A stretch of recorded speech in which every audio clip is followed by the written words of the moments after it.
We'll leave them hanging. No. What? I'm not going to leave anybody. Hang on. Hey, we're live. We are back by popular demand. Where's the applause sound? Yeah, round of applause for all the boys. Well, welcome to everyone that's joining us.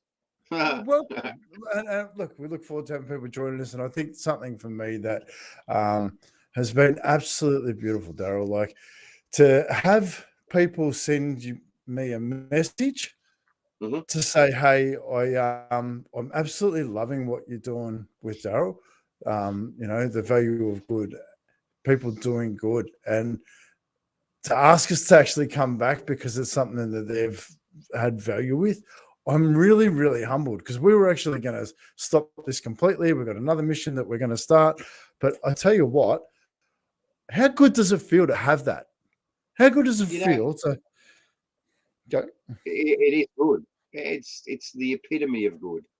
It's actually better than good. And what's more, I got a text message from one of my friends who I invited to join us tonight, who says an apology that I'm going to miss a little bit because I'm actually catching up with a guy that I was homeless with, and we're just having a chat. But he took the time to send an apology that he's not going to be here at the start of the show. Like, that is just like, you don't have to apologize, dude. Just turn up. Do you know what I mean? It's like so good. So we do appreciate everybody that's appreciated the banter. We haven't had an argument yet, so I'm looking forward to when we kick off on one of them, or actually a robust, passionate conversation. Well, look, and I'm looking forward to that. I'm looking forward to having a passionately robust conversation at some point, because that is what is really going to, for me, going to be the challenge, right? When something's, we're both very passionate about life, we're both very passionate about people, we're both very passionate about making a difference and doing good. So when passionate people get together, their passions can clash, but it's about how you work through them, because that's the big thing for me. And I love this. This is what it's about, right? Keep making a difference, lads. Thank you. Can I just ask everybody that's joined us on Facebook, if you could just put hi who you are, because Facebook doesn't let us know who you are, and rather than us talk to Facebook user all the time, it'd be nice to know a name so we can just say hi. Well, if you click on the StreamYard link, there's this on the StreamYard, it will actually give you actually have to give StreamYard permission, and your name will pop up, and that would actually be fantastic. So on the actually, do you know what? Just so that I should know how to do this, but I don't. So I'm going to have a look at us live while Daryl shares a story, and I'm just going to see. Yeah, okay. So if you, see more.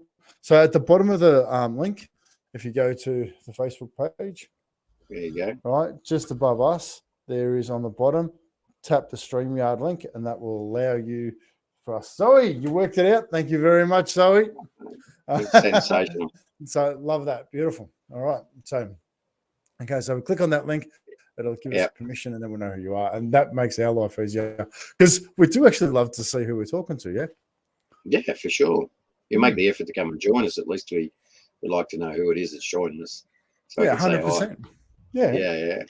So I just, in the art of doing good, Daryl, I have to share something today, because I want to pay a little bit of homage to somebody who,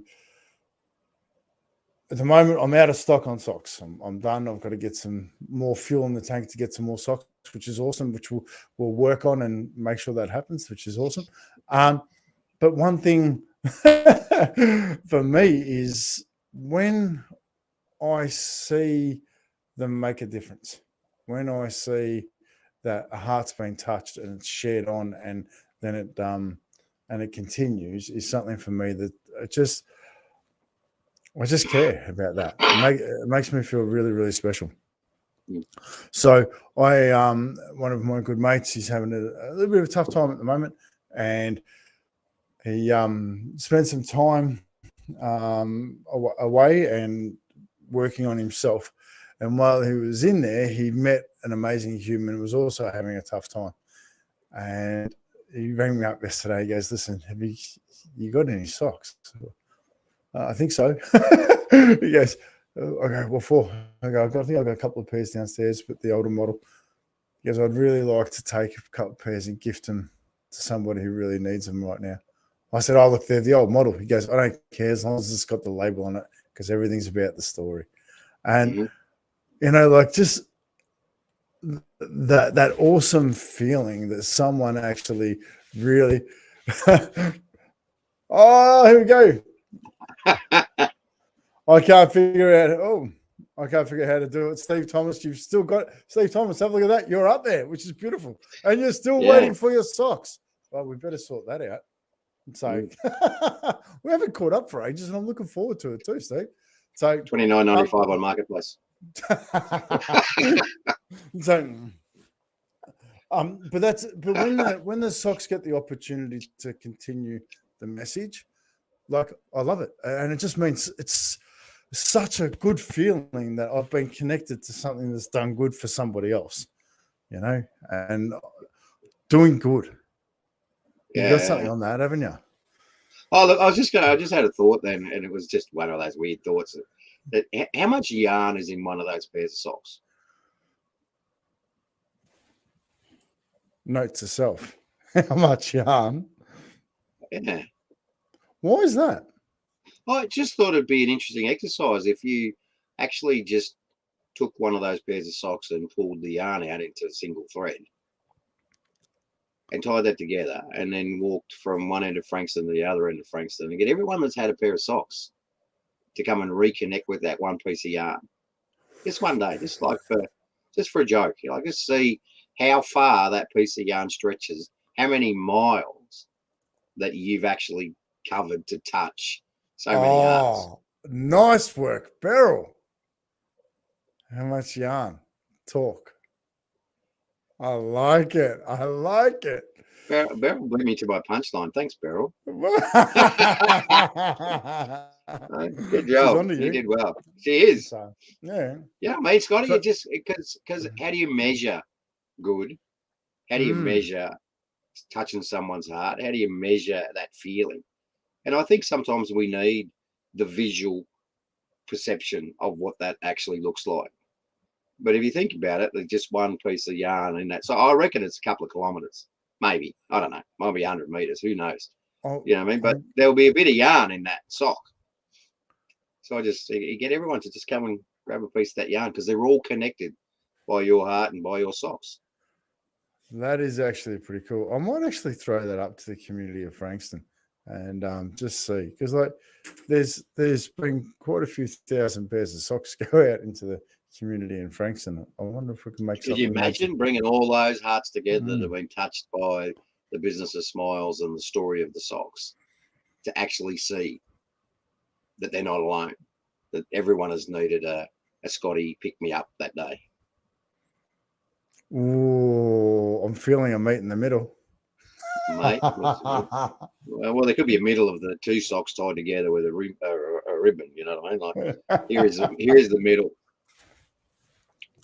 I like that, and I like, it's there's a gentleman I know that I think the world of it. We took the boys up to Sydney. Went up to Sydney. Lots of stories in the yards about I love it. We went up to Sydney with our boys, took them up there for a Yu-Gi-Oh competition, and just a really good man. And he's the one that we're sitting there at Yu-Gi-Oh, and we're the Yu-Gi-Oh dads, right? We support the kids. And he went to work, and one of his workmates said to him, he goes, "What are you doing Saturdays?" He goes, "Oh, I go to Yu-Gi-Oh, general games, for about 4.5 hours while the boys play. Some plays Yu-Gi-Oh." He goes, "What? That card game?" He goes, "Yeah." He goes, "Well, what do you do that for?" He goes, "Oh, well, just out of curiosity, how much time do you spend down the footy club?" He goes, "Oh, a bit of time." Yes, my son doesn't play footy. My son plays Yu-Gi-Oh. And at the moment that penny dropped. But this guy, like, I just, the way he supports his son, I just love. But it was this little bit of magic that's been created from him doing good. His neighbor across the road had an opportunity come up, and so she's ended up living on her own, and he just started mowing her lawn. Simple act, mowing the front lawn. His whole court is in so much better condition because they're talking to each other. She's got support. She's not on her own anymore. You know, the kids are starting to interact with one another. Doing good, right? Yeah. It's interesting, right? It's when what's our, like, a question for all those that are with us as well as for you. When does that moment occur when you see an opportunity to do good? And I wonder what the common community thought is. You know, like, there's lots of you hear about, you know, tragedies and this happened and that happened, and people don't want to get involved. You know, everything's too complicated these days, and, you know, so we just stick to ourselves. But I wonder when, you know, from a moral and ethical position as humans, when you look at somebody and you could go, I can go and give them a hand. But, you know, like, it's the thought process. Because to me, there isn't a, you know, it's, if I see someone that needs a hand, I am like a magnet to that. It's just that I can't, even though we go, no, I haven't got time to do that. I haven't got time. It's like this umbilical cord pulls me towards the scenario. Do you know what I mean? But I wonder what it is that triggers us to go, nah. Oh, this to me is something that's really interesting, because it's like a ladder or something on a freeway, right? That's going to cause some serious damage if it comes off a car and hits the road, right? There's cars coming behind that can't see that. And I wonder how many people do something about that. It's a dangerous situation in a dangerous place. Yeah. Right? What do you do in that moment? Yeah. You know, and I think something that's important is just something. Make a phone call. Call the police. Call in Victoria, Vic Roads. This is an issue, you know, because, and I can only talk about it from my experience, but I can't walk past that. I can't walk past scenarios that happen without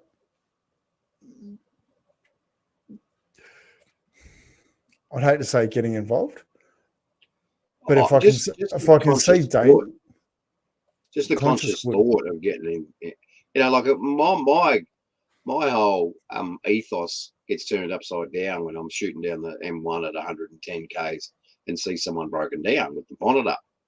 Like, my natural instinct is to just go, got to help them.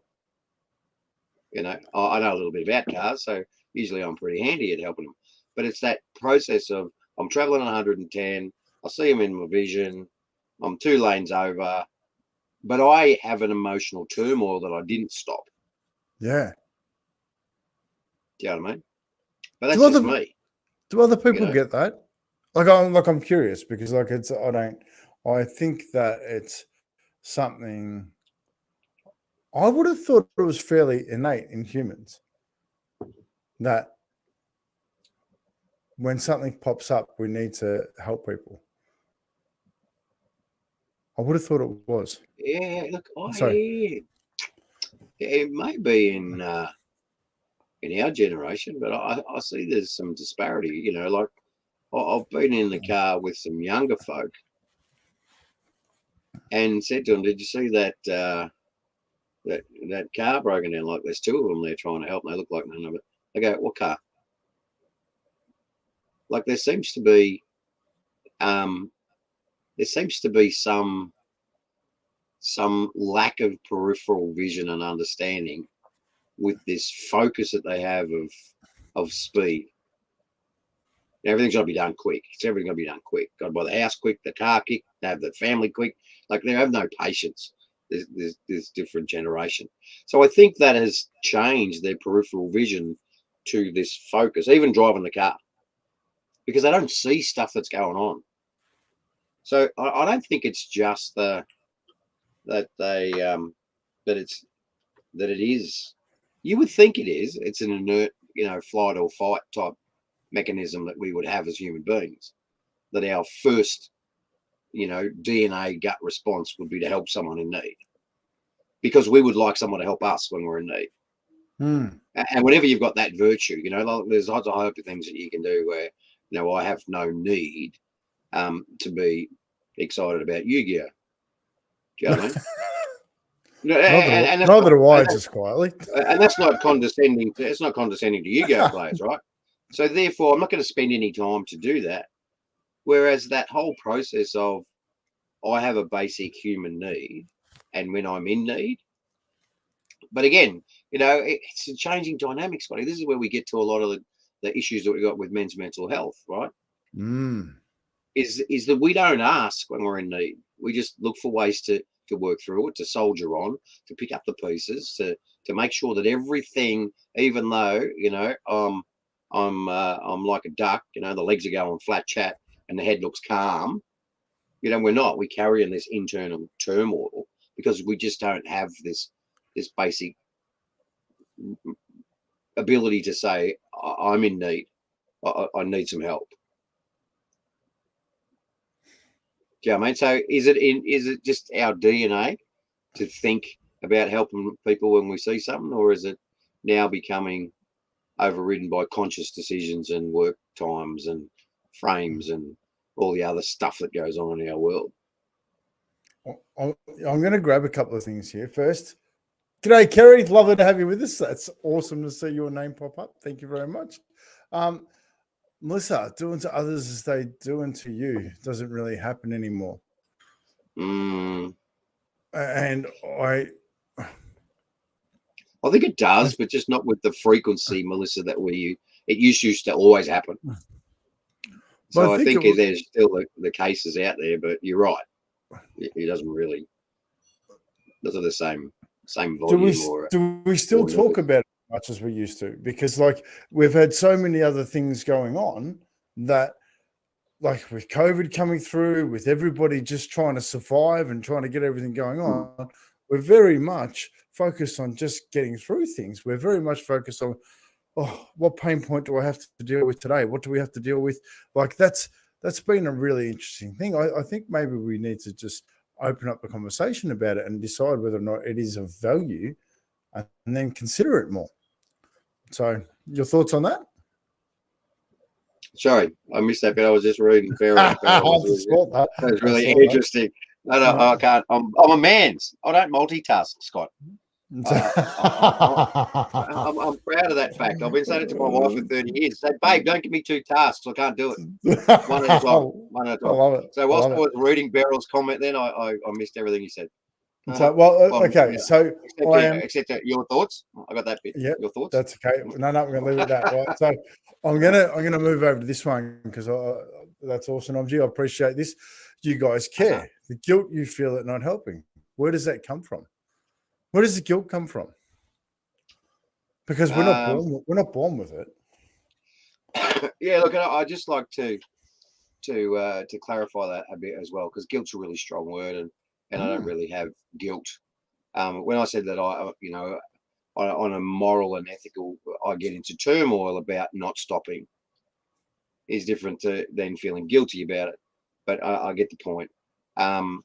So it's not that where does the guilt come from? I think going back to what Melissa said, I think Omji, it comes from the fact that we have been brought up to do unto others as we would have them do unto us.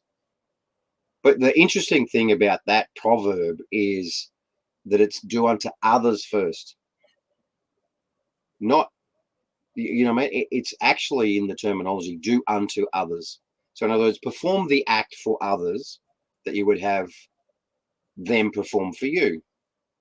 if that's an act of kindness because you would like an act of kindness. If it's an act of helping someone who's had a car accident and help them. Well, it doesn't matter. Help someone with their groceries. Do you know what I mean? That act of kindness is what we would expect from our mankind. So I think it's more. But look, obviously, there's a bit for me too that feels the collective guilt of the community not doing anything too. Like I am one of those people that drive past, but there's 10,000 cars coming behind me. Do you know what I mean? So if that's that bit, but to me, it comes from the fact that and I'll give you a classic, right? So I never picked up hitchhikers, right? I was told don't pick them up, dangerous. So anyway, so I'm in between gigs one time, and it was a shocker, and I had like a 6-hour drive. I'm in the car and I got my tunes on, and I'm trying not to sing, but I'm singing anyway because I've got my tunes on because I'm trying to protect my voice for the gig. Anyway, about an hour and a half into the trip, and I'm bored, like bored crazy. I've done this trip so many times.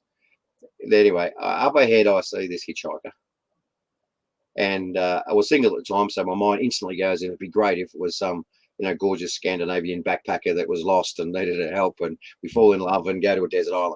Anyway, it wasn't. It was this bloke that was walking down the road. Nevertheless, I intrepidly stopped and said to him, "Mate, do you need a hand? Where you going?" And he said, "Oh, I'm going to Wodonga." And I went, "Okay, I'm going that way too." Jump in, put yourself in the back. Anyway, so I'm driving along, and we swerve to Mr. Kangaroo that's sitting in the middle of the road. The car gets off the edge of the bitumen, and it's a hard edge. Bang, instant puncher. Now, at this stage, I think we're about 25 k's away from the nearest place and this is pre-mobiles. This is like dark ages, right? So anyway, I opened the boot to get the spare out, only to remember at that moment in time that I'd let my brother the jack and the tyre spanner, and instantly it was like we're toast. We're in the middle of nowhere, 25 k's away. 25 k's away is a long way away back then. So this guy says, "Do you know what? It's all right. I'll run to the next town to get some help." I go, "Dude, it's like 25 k's." He goes, "That's okay. You stop." He could have just gone, get his backpack, got on, and kept walking. Do you know what I mean? Because that's what he was doing before I picked him up. Where he goes, "Well, this ride's a dud." Do you know what I mean? So, long story short, he starts running. And this must be about 11 o'clock at night, right? So he starts running. And I don't know where he's going to find in whatever town it was next that he was going to get to, but he was going to have a crack. And while I'm sitting there twiddling my thumbs trying to work out how do I actually get the wheel nuts off with my fingers, which wasn't working that well. Anyway, so he starts off and he's running. And within 20 minutes, there's a car that goes past, does a U-ey, pulls up, and this farmer had seen this bloke running down the street, so he's come out to, "What are you? Is someone chasing you?" No, we've got a flat tire back there. Farmer goes, "Jump in the truck, mate. She'll be right." So the farmer drives back now, and has his jack. He gets his big truck jack up, and there's like 3 winches and the tires off the ground. And the farmer changes it all for us, right? No problem. Bang, back in there. Good on you guys. Off you go. And that story makes me realise that if I had not have stopped to pick up the hitchhiker, I would have still got the kangaroo would have still been on the road. Do you know what I mean? I would have still swerved. I would have still had a flat, and I'd be by myself. Mm. So my act of good prompted him to do an act of good, which led to the farmer doing an act of good, which then meant we were all able to get to where we were going to go when we were going to go. And we had an adventure at the same time. Do you know what I mean? So those are the things that I think, and back to Omchi's comment about, it's the experience you miss out on too. Yeah. Create some of that guilt. It's what would have happened if I had stopped?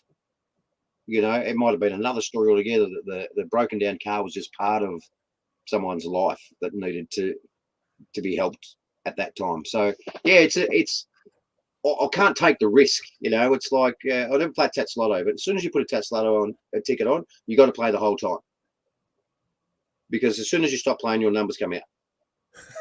They do. Rule of Tatslotto, right? Yeah. It's like it's all computer programmed. As soon as you stop playing, boom, there's your numbers, and you go, ah. Now that's a 1 in 80 billion chance. So you go, oh, okay, it's only another like 462,000 lifetimes before it's my turn again. Damn. So I there's a guilt in me that doesn't want to miss the experience of being able to do something good for somebody else. I love that, because it's the story you've got to tell from doing things like that. Yeah. Mm. So, and the rose-colored glasses comes out, right? When I because when I'm out and about with socks in hand. Now the other day, I went for a run really early, and anyway, I took off. Went down to Oliver's Hill, favorite place in the world, in Frankston, and I just love it because I can run hills, I can run flat, just love it, right? So anyway, so I was out there doing my run. It's 5 o'clock in the morning, Sunday morning, and I've come back, right, and I'm jumped in the car. There's 4 guys, pitch black, walking out in the water. I've taken off, started driving off, and I went, no, I'm going to go back. I've missed the opportunity to show courage. Mm. Got back, said, hey guys, how are you? I said, listen, I've just missed an opportunity for me to improve my own courage. Is it all right if I jump in with you? Right? I've jumped in, freezing cold, and had a conversation with these 4 guys. Turns out one lives around the corner, right?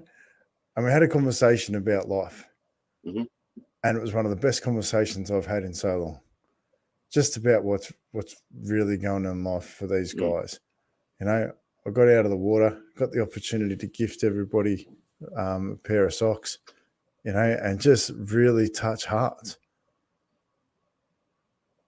Now that story lives in me. That joy lives in me. And it's just an opportunity. Just, hey, sometimes just being a part of something's doing good. Sometimes just having the courage to step into something is doing good. Yeah. And sometimes stepping in actually results in more good for you than what you give. 100%. 100%. And it's, but being brave in the moment, like I know it's something you and I talk about, and I'm going to tie this back to men's health, because Men's Health Week was last week, right? Was it? Yeah, it was, right? Yeah, so yeah. And it's fascinating because like Volunteer Week was a couple of weeks ago too. Was it? Yeah, no, 7. Yeah, exactly, 8 weeks ago now. Yeah. But it's, what are we doing with that? What are we celebrating? How do we be a part of it? And there's so many different weeks now. There's so many different opportunities, like International Toilet Day. Like, we need one. I don't know why, but we do. Yeah. But when it comes down to it, the opportunity to be involved in doing good. Like, I had an amazing experience on Sunday where I train at F45. I love training at F45. I train with my crew down there in Cranbourne. If anyone's in and around, come down and join me. Put me through my paces. Come sweat, grunt with me. Share a smile. But they held a sound healing, right? And doing good for yourself is also really important. I spent not also. It's not primary. also. It's primary. All right. Well, I'll dive into that in a second, right? But this sound healing, Men's Health Week, advertised it everywhere. Out of 35 odd people, 3 were blokes. Right? Yep. And this is going to lead me down a track of what I wanted to talk about. for a long time, is we are pretty tired of hearing about the different suicide rates and the men taking their own life. But when are we actually going to get serious about it? When are we actually going to put the effort in to do good, to create good? Because there's opportunities out there, but we're just not getting involved. And I think that's something for me that really needs to be opened up in doing good. Yeah. It's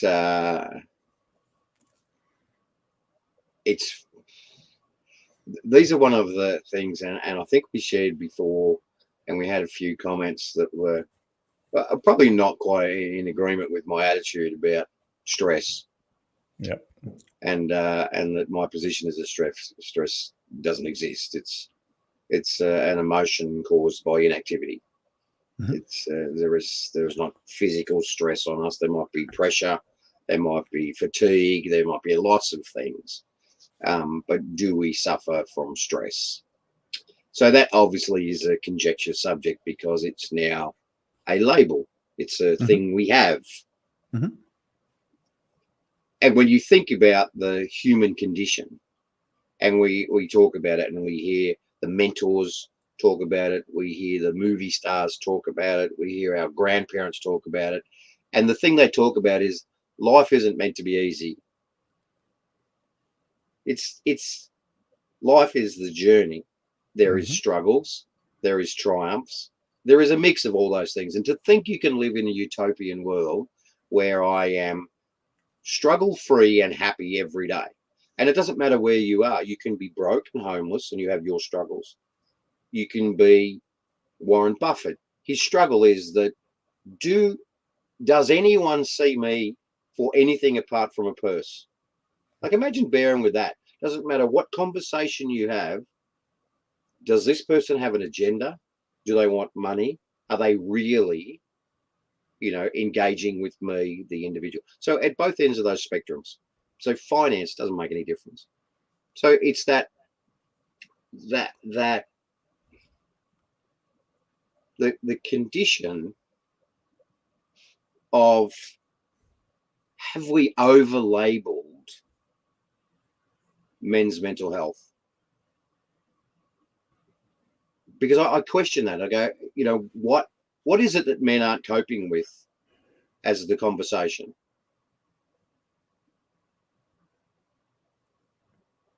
Do you want to give you an answer to that? Sure. Okay, because this is something that men are struggling to have a voice at the moment. Men are struggling to identify with what is being a man these days. What does it mean to be a good man?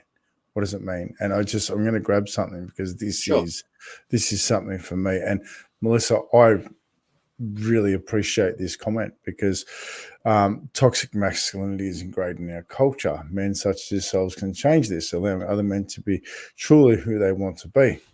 And I have an issue with toxic masculinity, the words toxic masculinity. And I really value this comment because it's something that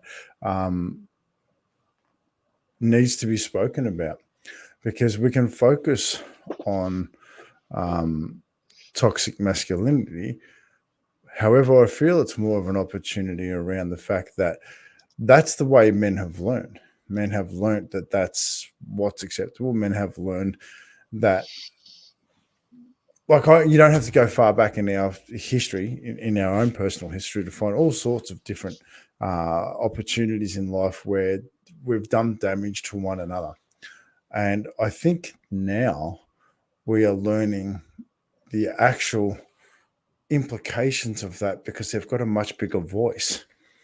I think our opportunity here is more to find positive male role models and add them to the conversation rather than the promotion of what is toxic masculinity. Or it's not even toxic masculinity, it's poor human behavior. Mm. I think that is more of a subject for me than anything, because if we chunk up everything that we throw into toxic masculinity, toxic femininity, it's much the same. It's just poor human behavior. So if we chunked it up and we sat in poor human behavior, I think we've got a better opportunity of actually creating a more positive outcome, because we're Mm. more alike than we are different. So um, I hope I really appreciate your comment, and I'd love to know what your thoughts are on that, Melissa, because I think you're a great member of the Campfire Project, and you've heard a lot of the different conversations. I'd like your opinion as to how we put that forward, because it brings up so much for me when I sit with men, once a month in the kitchen in Frankston, and we just talk about life, and so many guys just, we don't know what to say anymore because we haven't got a place to practice it. We haven't got a place to try and voice it so we can get it wrong, so we can move forward. And I think that's the one thing for me that in society, well, Daryl, you and I talk about it in Meet in the Middle, right? We talk Yep. about the fact that we need to be able to have these big conversations. We need to be able to have the things come up so then we can open them up, see what's inside, take apart the bits and pieces and try and put it back together and meet in the middle again. Yep. So you're very busy at the moment, Daryl, Man, and I I'm just look. curious as to why. Yeah, yeah, yeah. So, but a lot of toxic now Oh, used to be said. we've talked about the fact that and I've shared before, and I share with everybody that Yeah, semantics has been a course of study of mine for 30 years. yeah, And I'm very particular, or I try to be as much as possible, very particular about using the right word relative to the subject matter. And that's not to try and make me sound smart. I just think it's easier. You know, there is an interesting. It's actually, if you want to have a look at it, look at. There's a YouTube clip. This comedian that does the three blind mice in Shakespeare. It is hilarious. But in part of the setup to that, he talks about in Shakespeare's day, like Shakespeare had a vocabulary of 50,000 words. And he says the last study at Stanford University in America found that the general vocabulary of students was 3,000. 3,000 words in their vocabulary. So then he goes on to do the Three Little Pigs as if written by Shakespeare with a vocabulary of 50,000 words. It's hilarious. Anyway, so I've been very busy in relation to understanding the term toxic masculinity by definition, because we hear it a lot, toxic masculinity. And I yeah, go, really? So toxic is very harmful or unpleasant in a persuasive or insidious way. So that definition is applicable. There's lots of blokes that you said is bad human behaviour that will fit into the toxic. Masculinity, on the other hand, says qualities or attributes regarding the characteristics of men or boys. So I'm now putting a definitive, very harmful or unpleasant, with an undefined, what are the characteristics of men or boys?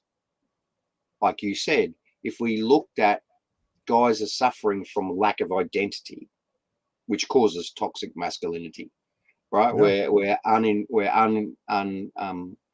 Unempowered is the wrong word, but it's a word because I said it, unempowered. We're being devalued. The reverse of that looks like toxic masculinity. So I'm being harmful or unpleasant in a characteristic of a man or a boy. To me, that just does my head in. I said there are two factors here that I'm trying to label a percentage of men in society that they're toxic. I had an interesting conversation with one of our clients who was going through some grief with his son. Now, there's a strong Christian family, right? So there's a whole heap of things. He was having issues relative to his sexuality. He was having issues with his studying the Bible. He was having issues with all this sort of thing. And they sat down, disempowered. Thanks, Lisa. You're a champion. Disempowered. I knew I'd get there, even though I was helped. It's good. So he was having these conversations, and he said, what is the biggest issue with me as your father? And he said, Dad, you're toxic. Do you know what I mean? So, I get it, and I'm not discounting all the professionals that work in this industry, because I'm certainly not one. However, I think on a basis that, in the roles that I've had more than 15,000 conversations with husbands and wives in that scenario, and I've seen the dynamic in most of those scenarios where blokes, by natural process, have taken a secondary position in that relationship. That it's, what are we not coping with? Where is the inequality? Where is the meat in the middle? And a lot of those things happen. And sure, there's a lot of single guys that are struggling at the moment, not just counting them. But when you look at the impact, and it's with no offense to a single guy who's struggling, but it's completely different to a father and a husband, or a grandfather and a husband, and there is more gravitas in their impact on a larger community if they're struggling. Do you know what I mean? So I just think, like all things at the moment, if we just backed up on every label and said there is people that need help and there is people that can help, there is people that are doing good and there's people that are doing bad. Forget, it's like we have stereotyped everybody to have their own little box, and if you don't fit in a box now, there's something wrong with you. Like, where's the definition of the good guy box? Because let's jump in it. Well, that's been the challenge. Good guys don't get a box, right?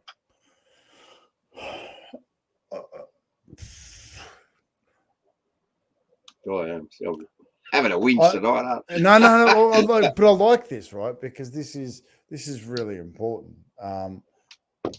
The one thing that I've really enjoyed learning while engaging with the community in Frankston, just with the Smiles for Life stuff, right? Because it's solely a men's thing. It's solely to get guys together, to have conversation, and just whatever comes up when we grow through that conversation, right? The amount of women supporting men to just be present and just take the time out for themselves to be there is extraordinary. Getting men to walk through the door isn't so. What I love about it is the fact that it's just a human thing. Yes, it's for men, but I'm watching you, Daryl, and I'm watching everything come up. Oh man, this is just, it's lighting all my fires, man. I love it. Go. No, I think, and this is, it's to me, it's systemic now. It's got to a point where I never struggled to see a way back. Have never done it in my life. I'm the eternal optimist. I see the positive outcome of every experience. I'm a real two sides of the conversation guy. But this narrative, which has now got to a point, and I'm not having to go at any particular group. This is fully from my heart open.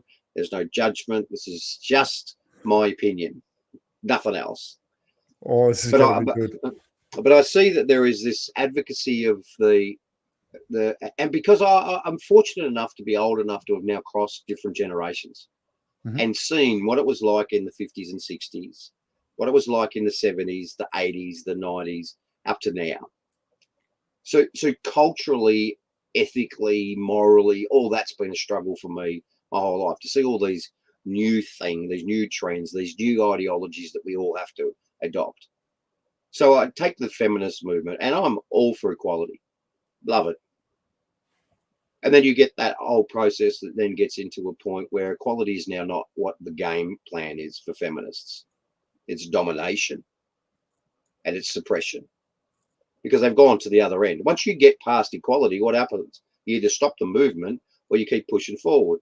So there's been lots of these issues now where guys have now got to be a point where I'm lost. If I talk to the wrong woman the wrong way, I'm now a bigot, I'm a hole, I'm a chauvinistic pig, I'm all these things. But if I talk to another woman the same way, I'm a gentleman, I'm chivalrous, I'm respectful.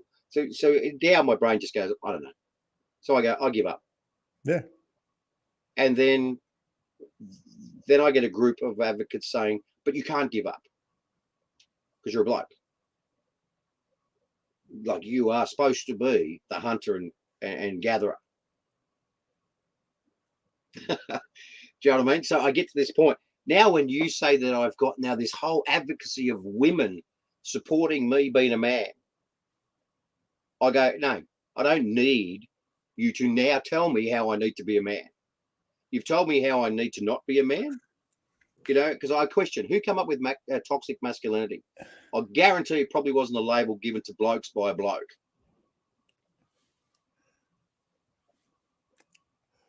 I'm just saying. I wouldn't imagine. But, do you know what I mean? Well, I actually don't know about that, because I've seen a lot of guys in the men's work, and this is one of the problems I've got personally with a lot of the men's work coming forward, right? Is that men are using it as a sales point to put pressure on guys and to sell it to women, right? So, and that pisses me off so much, because you're taking away what you're meant to be doing. You're meant to be strengthening one another as a bloody human, not advertising all the crap that goes with that. So that's, sorry, I jumped in. Oh, no, no. Look, and I'm going to do a little side plug, even though there's no real plug at the moment. But we've shared in conversation. So I've been writing this book, as you know, right, for a good part of the last 25 years. And the book is called Before You Say I Do, Say I Can. And it's specifically a self-help book for young blokes that are thinking about getting married and buying into this whole process that we've been in for 30 years, right? The wonderful institution of marriage. And it's fantastic. Love my wife, love our life, love the kids, love the whole lot. Now, this book is a collective of the conversations I've had with about 15 other guys that are all long-termers. We call ourselves now long-termers. We've been 25 years plus. Most of them call it a life sentence, right? So, but it's about what have we done, what have we observed, and what have we learnt about that cohabitation process to make our marriage enjoyable and lasting and fruitful and long. Do you know what I mean? And the book simply goes through all these processes, and it's not about that you need to. The premise of the book, before you say I do, say I can, because part of the conditioning of a man is there's lots of cans that you need to give up in the hunter-gatherer mindset of a man's DNA to meet in the middle. Do you know what I mean? Yeah. Because that's what a relationship is about. And certainly that's what a marriage is about. It's about consistently being able to, sure, 2 days of the week we might be 20 degrees in your way or 10 degrees in this way, but at some stage during the course of that week, that day, that month, we come back and we meet in the middle. Do you know what I mean? So when I get now an advocacy of women supporting men being vulnerable and exposed and being open and listening and and embracing our manhood, it's like, and I get into some serious passionately robust conversations with my 20-year-old or 21-year-old daughter and her friends about this. There is a degree of me that sits in there. It's like me trying to tell a woman what labor is like. Now, I've had 3 kids.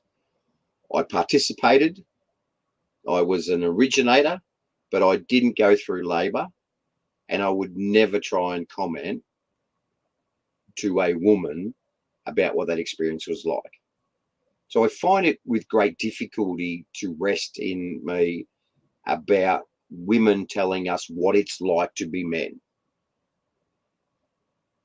There's a difference between them advocating for us to be men than telling us what it's like. Because what they're really telling us is they tell us what men they would like,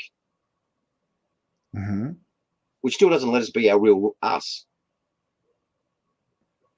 So this is the interesting part about this for me, right? Because and maybe this is awesome, right? Because where I am so grateful that the women of Frankston are actually supporting a safe place for men, and it's not about anything other than well, could be, but because of the posts that I've put up around male suicide and the people that have been a part of these things, my hand's gone up and said, I've had enough. I've had enough of actually being there at that point in time with people. I've had enough of this heavy lifting consistently, and I've had enough. So I need the men to come together. With the rates of suicide as they are, the amount of women who know that that's my passion and are paying it forward so money isn't a problem for guys to be there, that to me is extraordinary. That to me, so giving more context to my position on that and why I'm so proud of that is also really important, right? Because I also understand what you're saying, but not understanding the whole picture of why that's so important. It's also really important. A lot of importance in that one, but but that's something for me that it's a human situation. It's a human place to actually support one another to be a better version of themselves so that we don't have to do these things. We don't have to be sitting with somebody that doesn't want to be here anymore. We don't have to be sitting with a family where, the husband's been under pressure with work because it's just gone sideways because it's gone up the food chain and he's come home. He's at the bottom end of the food chain. He's just copping the whip constantly, but he's got nowhere safe to come and talk about it because he goes home and he's got to be a dad. He's got to be a provider. He's exhausted. He's got nothing left. Give him 2 hours once a month to go and sit down and say, I'm fucked. I'm tired. I'm exhausted. I don't know what to do. Thank you so much. Where is our safe place as humans to do that? And I mean, it's funny because Lisa Westgate's here. We've been talking about doing the same thing for women, right? Running the same, just to be, and it's a place away from all the pressure of everything and just have a conversation. Yeah. Like it is a meet in the middle situation where we sit there and all we talk about is situations like it's just the very first thing we do is this every time. Guys, get out your pen and paper. You know what it is.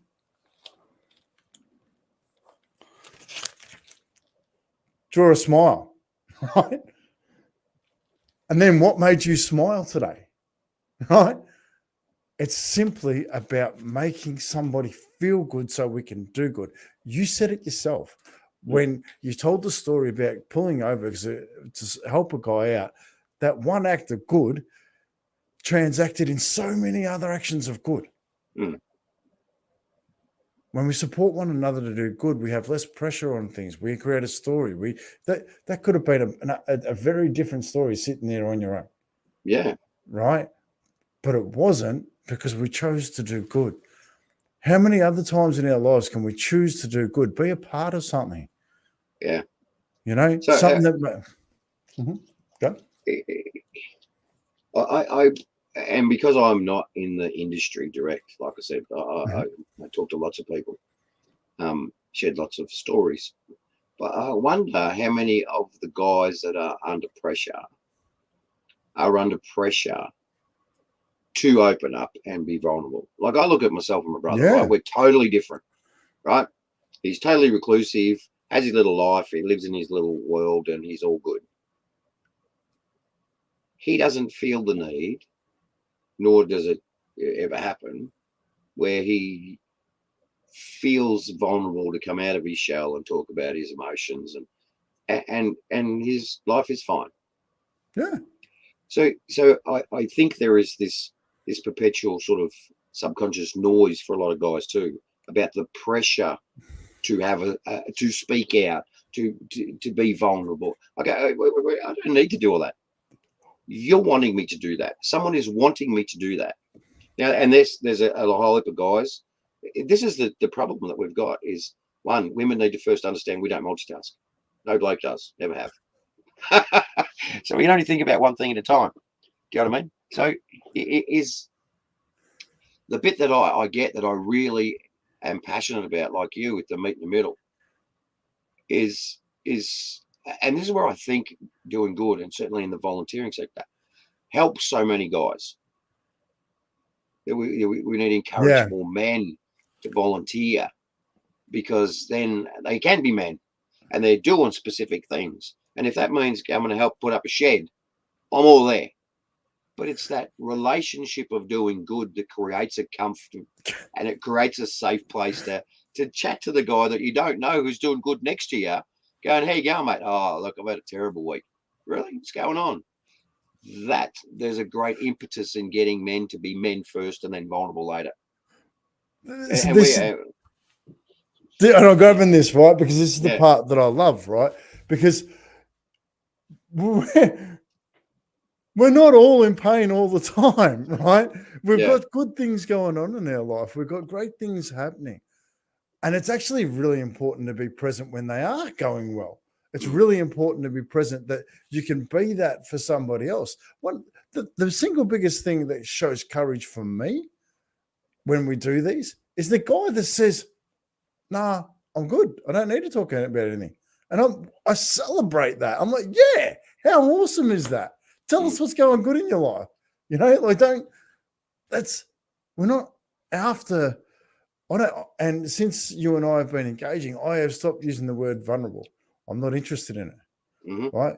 When you talk to men, we're not vulnerable. It's brave. It's courageous, right? It's courageous if we take the opportunity to share what's actually going on.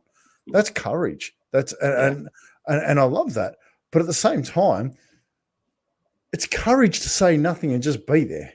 It's brave to just turn up, you know, do something different for yourself, you know, like, and the chat's going off, and I don't even know where to start with that. All I'm going to say is I love this conversation. I actually why can't men be vulnerable? And I love that, right? And I'm going to address this, and then I've got to go tonight. I've got a really important appointment. It says, get ready for part 2 of the episode. Part 2 next week. Part 2 next week. We continue this subject. For me, vulnerable has a real stigma around it. I think it's really, we need to be really careful with it, because vulnerable, to me, is not a natural trait of a man. A natural trait of a man is to have courage and to be brave. Vulnerable is something that we're learning. Vulnerable is something that happens when we choose to be brave and courageous and actually say what's going on in our life. That is my interpretation. I'm happy for you to educate me otherwise. I'll just give you the quick definition of the word vulnerable, just for those people that are watching online. It says exposed to the possibility of being attacked or harmed, either physically or emotionally. So why on earth would any guy want to be exposed to the possibility of being attacked or harmed, either physically or emotionally? Why would anyone want to do that? The first thing that we do is we defend ourselves from being attacked or harmed, either physically or emotionally.